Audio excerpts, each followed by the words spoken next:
इस अध्याय में पढ़िए ब्रह्मा जी के द्वारा मानसी और शारीरिक सृष्टि का प्रादुर्भाव, चारों वर्णों की धर्म तथा शूद्र जातियों के भेदों का वर्णन। नारद जी ने पूछा, पितामह, 18 प्रकार की प्रजाएं कौन कौन सी हैं? उनकी जीवनवृत्ति और धर्म क्या है? ये सब बताइए। ब्रह्मा जी ने कहा, अपने काल के परिमाण से जब जगदीश्वर भगवान श्रीहरि योग निद्रा से जागृत हुए, तब उस समय उनकी नाभि से प्रकट हुए कमल कोश से मेरा जन्म हुआ। तदनंतर उस कमल की नाल से भगवान के उदर में प्रवेश करके जब मैंने देखा, तब वहां मुझे कोटि कोटि ब्रह्मांडों के दर्शन हुए, परंतु फिर जब बाहर आया तब सृष्टि के पदार्थ और उसके हेतुओं को भूल गया। तब आकाशवाणी हुई, महामते, तपस्या करो। ये भगवदीय आदेश पाकर मैंने 10,000 वर्षों तक तपस्या की। फिर मन के द्वारा पहले मानसी सृष्टि का चिंतन किया, उससे मरीचि आदि मुनीश्वर ब्राह्मण प्रकट हुए। नारद, उन्हीं में सबसे छोटे होकर तुम उत्पन्न हुए। तुम ज्ञानी एवं वेदांत के पारंगत पंडित हुए। वे सब मुनि कर्मनिष्ठ हो सदा सृष्टि विस्तार के लिए उद्योग करने लगे, परंतु तुम अनन्य भाव से भगवान विष्णु के भक्त हुए। एकांतत ब्रह्मचिंतन परायण, ममता और अहंकार से शून्य हुए। तुम भी मेरे मानस पुत्र ही हो।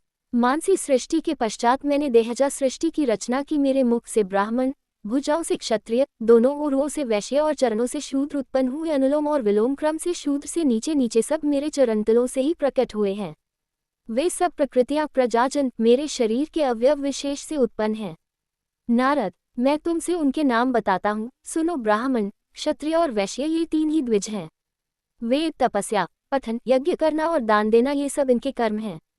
द्विजों को पढ़ाने और थोड़ा सा प्रतिग्रह लेने से ब्राह्मणों की जीविका चलती है। यद्यपि ब्राह्मण तपस्या के प्रभाव से दान ग्रहण करने में समर्थ है, तथापि वह प्रतिग्रह न स्वीकार करे, क्योंकि उसे अपने तपोबल की रक्षा सदा करनी चाहिए। वेद पाठ, विष्णु पूजन, ब्रह्म ध्यान, लोभ का अभाव, क्रोध न होना, ममता शून्यता, क्षमासारता, आर्यता, श्रेष्ठाचार का पालन, सत्कर्म परायणता, दानरूपी कर्म तथा सत्य भाषण आदि सद्गुणों से जो सदा विभूषित होता है, वह ब्राह्मण कहलाता है। क्षत्रिय को तपस्या, यज्ञ, दान, वेद पाठ और ब्राह्मण भक्ति ये सब कर्म करने चाहिए।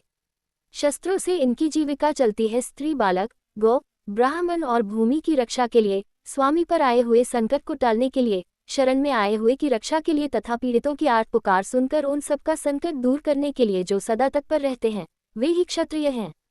वैश्य धन बढ़ाने वाला, पशुओं का पालक, कृषि कर्म करने वाला, रसादि का विक्रेता तथा देवताओं और ब्राह्मणों का पूजक है।